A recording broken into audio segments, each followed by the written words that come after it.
السلام علیکم ورحمت الله وبرکاته. یو محترم ستنه کړی دی چې الله جل جلاله په قرآن عظیم شان کې د سورة البقره 250 آیات کې فرمایي: بسم الله الرحمن الرحیم. الله ولی الذین آمنوا، الله ولی دی د هغه انسانانو چې ایمان والا دي. او د غرنګ د سورة آل عمران په 8 آیات کې الله جل جلاله فرمایي: والله ولی المؤمنین، الله جل جلاله اولی دی د مؤمنانو.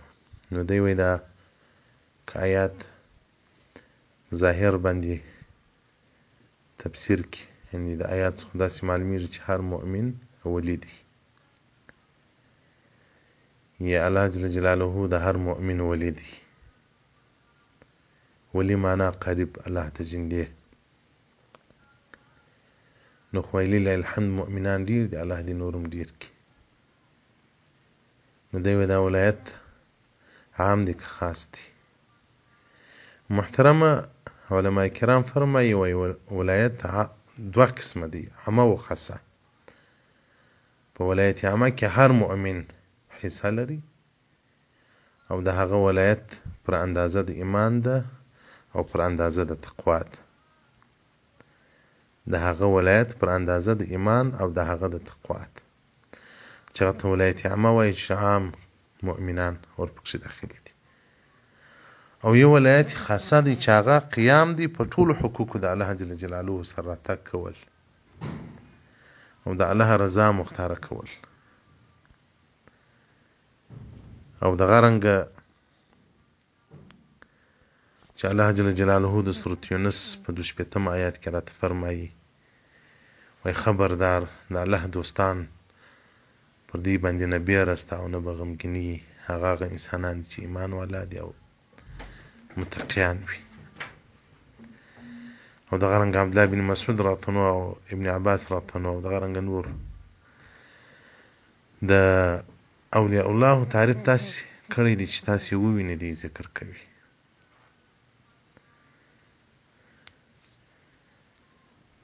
نو ولی پر دوه اقسامو ویشل کیږي. یو ولایت عامه دی چې په کې ټول مؤمنان سره مشترک دي. یو د ولایت خاصه دی چې دا معروف خلق چې کبائر نه کوي، صغائر یعنی کبیره غټ ګناهونه نه کوي، د کوچني ګناهونو څخه هم اجتناب وي.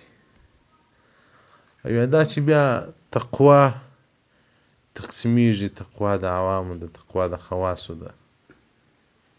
نو دا مقامات دي. نو عام مؤمنان ولیان دي، بیا نو فرق پکښې دي.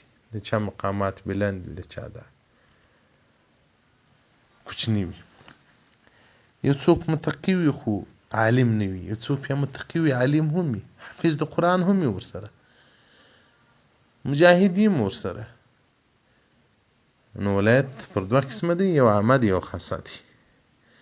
چې هغه آیاتونه مبارکان راغلي دي دغه څخه ولایت عامه مراد دي. او دا چې بیا نور آیاتونه راځي چې لا خوف علیهم ولا هم یحزنون، هغه بیا ولایت خاصه مراد دي. په ورځ د قیامت خو نو اوس ماوارو زما غوندې انسانان خو به نو بیره به هم را باندې، الله دې مې ځینې وساتي، غمګیني به هم الله دې مې وساتي، ځکه خو دلته کار خراب دی راسه. نو اولیاء الله خو نو په دنیا کې معصوم دي، لکه هغه شاه نقشبند، شاه اولیاء شاه نقشبند رحمت الله علیه مبارک. تی وقتی مورید رالی د دنیا متعلق مطالبه یې ورڅخه کول چې دوی دواره ته وکړه کارونه مې دی سره خراب دي، دون موږ الله د دنیا د تخریب دپاره استولي چې خراب یې کړو سره تیې په رسمه یې. نو د الله دوستان خو نو هغه د دنیا یې هم ترکولي، له دنیا سې مخ اړولي، صرف الله یې.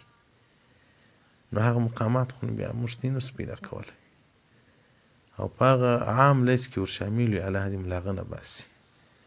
موسوعة الفقهیه صفحه نمبر 115 مباحث الولایت جلد نمبر 45. والسلام علیکم ورحمة الله وبرکاته.